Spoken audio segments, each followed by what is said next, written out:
কিছু কিছু আত্মীয়রা যেমন হয়। বলি ও খেন্দির মা কেমন আছো? আরে কটকটির মা দিদি, কতদিন পর তোমাকে দেখলাম গো। এসো ভেতরে এসে বসো। এই খেন্দি খেন্দি। হ্যাঁ মা বলো।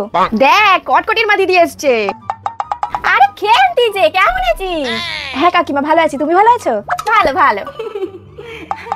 মিষ্টির প্যাকেটটা যে কোথায় রাখি?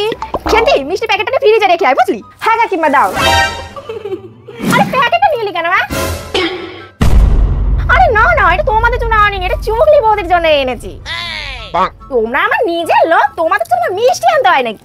শোন না খেন্তিমা, এক কাপ চা করে নিয়ে আয় বুঝলি? হ্যাঁ হ্যাঁ, মাথাটা খুব ধরেছে, এক কাপ চা হলে খুব ভালোই হয়। তুমি তো আমাদের নিজেদের লোক, তোমাকে আবার চা খাওয়াতে হবে নাকি?